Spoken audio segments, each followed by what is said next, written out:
ಯಾವ ಕ್ಷಣದಲ್ಲಾದರೂ ಅವನು ಇಲ್ಲಿಗೆ ದಾಳಿಸಿಕೊಳ್ಳಬಹುದು. ಅವನು ಇಲ್ಲಿಗೆ ಬಂದು ಭೂತಗಳಿಗೆ ಬಲಿ ನೀಡುವ ಮೊದಲು ಅವನನ್ನೇ ಬಲಿ ನೀಡಬೇಕು. ಹೌದು ವಿಭೀಷಣ, ಅವನು ಕಂಡ ಕೂಡಲೇ ಮಿಂಚಿನ ವೇಗವನ್ನು ಮೀರಿಸಿದ ಬಾಣಗಳಿಂದ ಅವನನ್ನು ಸಂಹರಿಸಬೇಕು. ಬಾಲಕೃಷ್ಣ,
ಬಲಿ ನೀಡುವ ವ್ಯರ್ಥ ಪ್ರಯತ್ನ ಬೇಕೆ?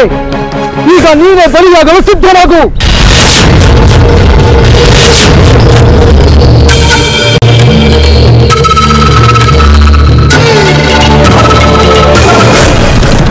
ಇದೇನಿದು?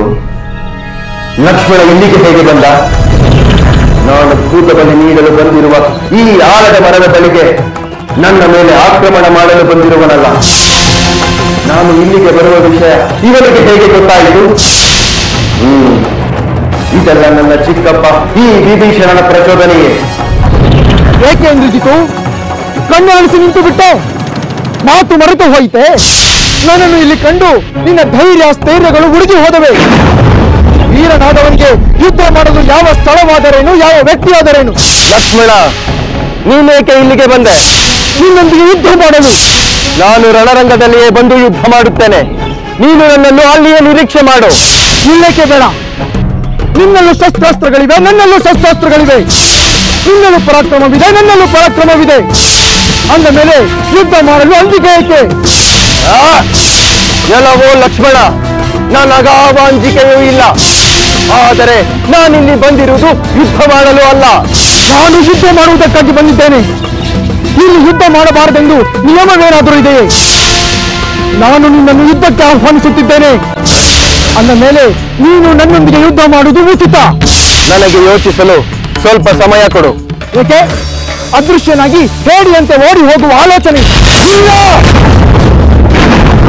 ನಾನು ಹೇಡಿ ಅಲ್ಲ, ಹೆದರಿ ಹಿಂದೆ ಸರಿಯುವ ಅಲ್ಪನೂ ಅಲ್ಲ. ನಾನು ಅದೃಶ್ಯನಾಗುವುದೂ ಇಲ್ಲ.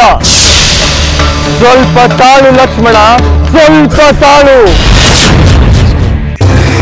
ಏನು ರಣರಂಗದಲ್ಲಿ ಇಂದ್ರಜಿತುವೂ ಇಲ್ಲ, ಲಕ್ಷ್ಮಣನೂ ಇಲ್ಲವೆಂದೆಯ? ಯುದ್ಧ ಮಾಡಬೇಕಾದ ಅವರಿಬ್ಬರೇ ಇಲ್ಲವೆಂದು ಹೇಳುತ್ತಿರುವೆಯಲ್ಲ, ನಿನ್ನ ಮಾತು ನಂಬಲು ಅಸಾಧ್ಯವಾಗಿದೆ.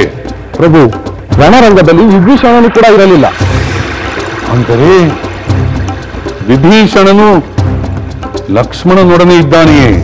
ಹೌದು ಪ್ರಭು. ಹನುಮಂತ ಮತ್ತು ಯುವರಾಜರ ನಡುವೆ ಯುದ್ಧ ನಡೆಯುತ್ತಿರುವಾಗ ಲಕ್ಷ್ಮಣ ಮತ್ತು ವಿಭೀಷಣ ಅಲ್ಲೇ ಇದ್ದರು. ಅವರಿಬ್ಬರು ಏನನ್ನೋ ಮಾತನಾಡಿಕೊಳ್ಳುತ್ತಿದ್ದಂತಿತ್ತು ಪ್ರಭು. ಹೌದೇ? ಅಂದರೆ